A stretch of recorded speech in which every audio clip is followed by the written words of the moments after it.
नमस्कार। आज के इस एक्सप्लेनर में हम एक ऐसे अहम मुद्दे पर बात कर रहे हैं जो भारत के शिक्षा क्षेत्र में एक बहुत बड़ी हलचल मचा रहा है। ये पूरा मामला उन लाखों इन सर्विस शिक्षकों के भविष्य से जुड़ा है जो इस वक्त एक बड़े कानूनी भंवर में फंसे हुए हैं। हम सीधे उस कानूनी प्रावधान को डिकोड करने वाले हैं जिसे इन शिक्षकों के लिए 5 साल का सुरक्षा कवच या एक मास्टर प्लान के रूप में देखा जा रहा है। 25 लाख, ये सोचने वाली बात है कि ये महज कागज पर लिखा कोई मामूली नंबर नहीं है। दरअसल ये पूरे 25 लाख वो इन सर्विस शिक्षक हैं जिनकी नौकरियों और आजीविका का भविष्य इस पूरी कानूनी चर्चा के बिल्कुल केंद्र में है। इस मुद्दे का स्केल ही इसकी गंभीरता को बताने के लिए काफी है। जब इतने बड़े पैमाने पर रोजगार दांव पर हो तो सरकार का कोई भी कदम सीधे तौर पर लाखों परिवारों की जिंदगी बदल सकता है। और यहीं से एक बहुत ही बड़ा सवाल खड़ा होता है, क्या केंद्र सरकार के पास वाकई कोई ऐसा मास्टर प्लान है जो इन शिक्षकों को एक जीवन रेखा दे सके? क्या सरकार फिर से इन शिक्षकों को अपनी अनिवार्य योग्यता पूरी करने के लिए पूरे 5 साल का एक्स्ट्रा टाइम दे सकती है? सच कहें तो यही इस पूरी स्थिति का सबसे बड़ा सस्पेंस है। लेकिन स्रोत सामग्री हमें एक बहुत ही दिलचस्प हिंट देती है। जवाब है हाँ, और मजे की बात तो ये है कि इतिहास में ऐसा पहले भी हो चुका है। इस मास्टर प्लान को समझने के लिए आइए सीधे बात करते हैं धारा 23(2) की, जो सरकार को एक खास छूट की शक्ति देती है।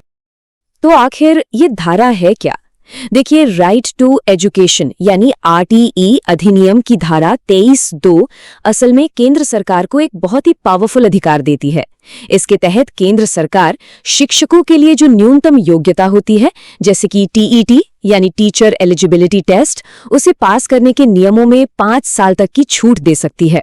बिल्कुल आसान शब्दों में समझे तो ये कानून सरकार को पावर देता है कि वो इन सर्विस शिक्षकों को अपनी योग्यता साबित करने के लिए 5 साल का अतिरिक्त समय दे दे। और यही वो सुरक्षा कवच है जिसकी हम बात कर रहे हैं। अब ये राहत कोई जादुई छड़ी नहीं है जिसे बस घुमा दिया जाए। इसे लागू करने का एक पक्का कानूनी रास्ता है। इसके 3 स्पष्ट चरण हैं।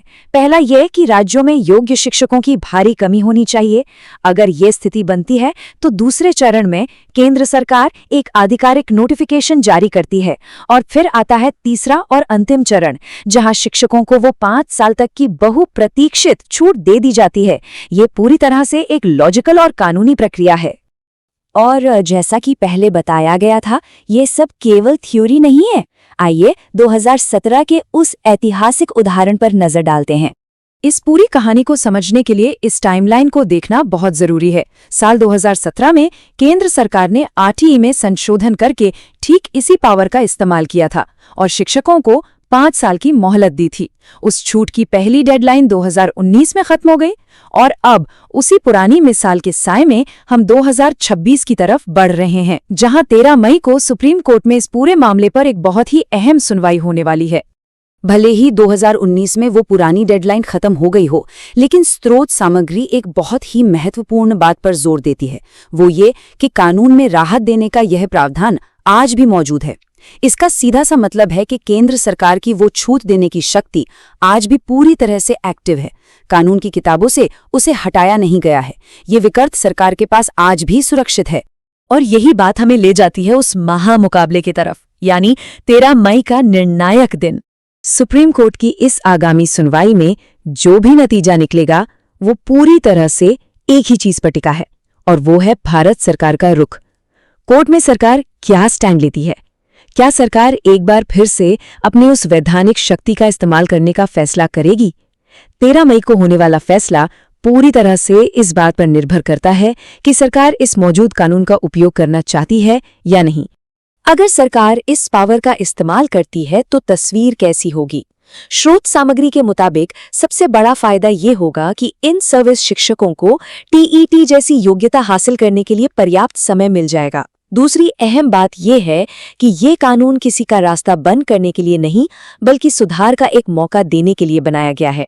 इसीलिए जानकारों का मानना है कि शिक्षा विभाग की कोचिंग और कोर्ट की आगामी सुनवाई, इन दोनों ही चीजों पर बहुत बारीकी से नजर रखनी चाहिए।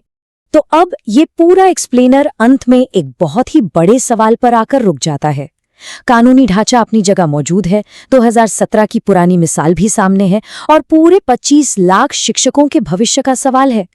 तो ऐसे में सबसे बड़ा सवाल यही है, 13 मई की उस अहम सुनवाई में क्या सरकार अपनी इस विशेष शक्ति का उपयोग करेगी या फिर देश का शिक्षा क्षेत्र किसी नई उथल-पुथल का गवाह बनेगा?